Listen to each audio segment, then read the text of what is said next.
All right, I drove up to Gridley, and it is not cool up here. It is sweltering hot. I came up here to get my driver's license out of the mail.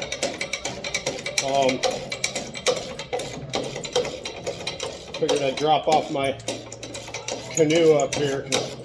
I don't want to leave it on the marina docks while I'm driving around, driving across the country in a semi truck. And leaving it in the marina would be doing just that.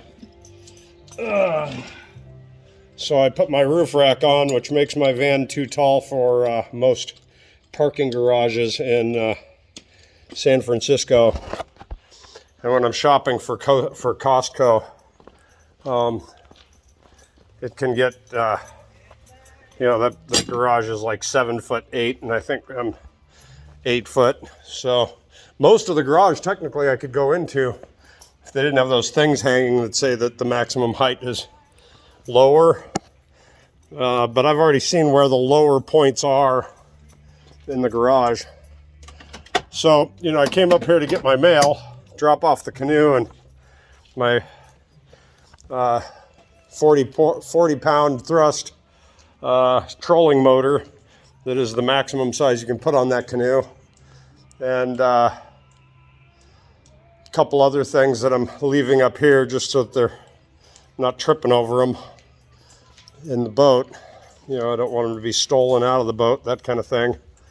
And I get up here. First thing I do is go straight to the mailbox because it's already 1:40 in the afternoon and it's not there. So I came in and I called the neighbors, Carlos and his wife, to ask them, because there should have been some mail in there, should have been some junk mail or something. But there was nothing. There was no mail at all. So I called him.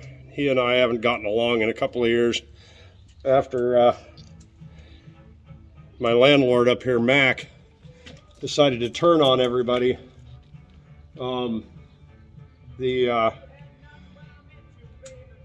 he turned off the power, which I got nothing against that. The property was costing $3,000 a month in electricity, and the only person out here was me on a 20 amp breaker. That should have been like $50 to $70 depending on the time of year. And yet somehow it was, because my heat's actually propane, but somehow, it was $3,000. So we assume there's something wrong with the electrical system out here. There's an electrical line hanging off of this pole over here. You can see it hanging down the pole. And it used to go to this light up here on the top of this building right here. And John, the old truck driver that was out here, he clipped it with a dump truck or something like that. And ever since then, their power bill has been outrageous.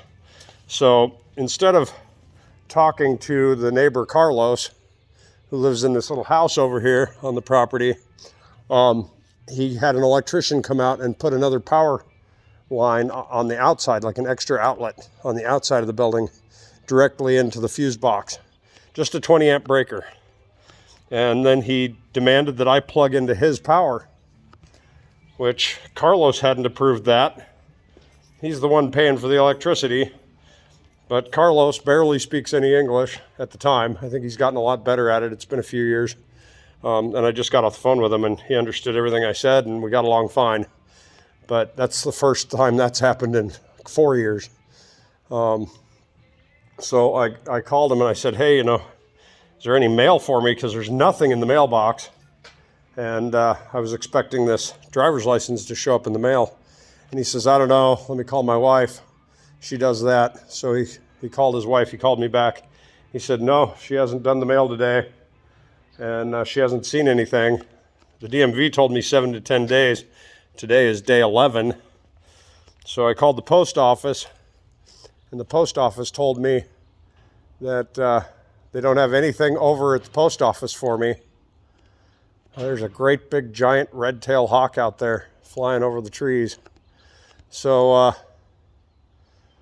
went ahead and unloaded my cot in my canoe and my outboard and my other stuff out of the van, and I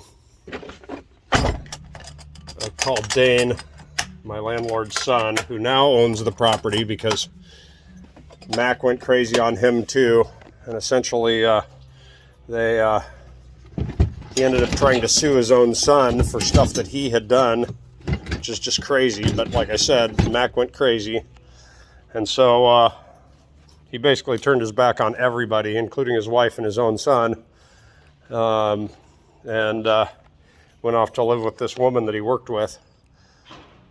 And then he tried to sue his son for everything that was happening that he had done out here on this property, selling equipment without authorization, letting people live here that the family hadn't decided could live here. And when it got down to it, Dane won the case. Dane and his mother won the case, Mac's ex-wife. So he's not allowed to come out here at all anymore. And I ended up moving down to my boat, and then the Suburban got stolen, and from there I slowly worked my way up to where I am now, where I have the van. But there's no electricity up here for me. If I plug into his house, his bill shows up. He's got 5 people living in that house, him and his wife and all their kids, and his power bill shows up $700 just for their house. I think that was in the winter, and it's really not well insulated.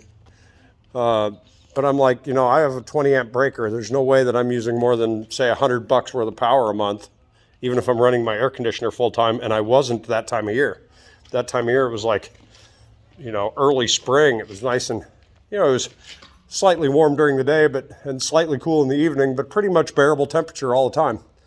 And he wanted me to pay the whole $700 bill, and just flipped out over it over and over and over and over and over and over. So I moved down to the boat. I just, I slept in my Suburban, and then slept in the boat the maximum number of days you're allowed to stay in the boat. And slowly I was able to work it up to where I was in the boat full time. But every time I came up here, Carlos would give me dirty looks, and I didn't know if his wife and him were hating on me or, but I just didn't come up here. I just used it as a storage, keep my stuff here because Dane told me I could.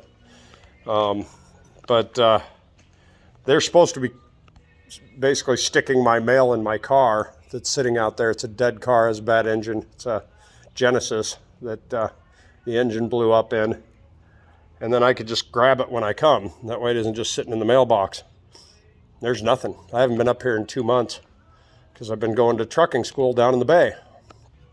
So talked to the post office. They said, well, maybe it'll come tomorrow. Since it's not even certified, who knows if it'll come tomorrow.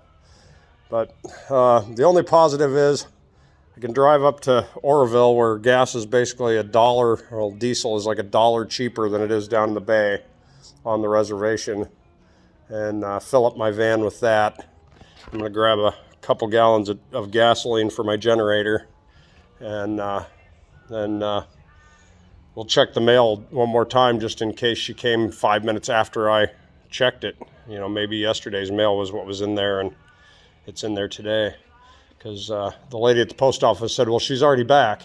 But that was 2 hours after I checked it. So she, it's a beeline right into town out of here. So if she'd have gotten back 15 minutes before I was there, she might have dropped off here at 2, and I checked it at 1:45.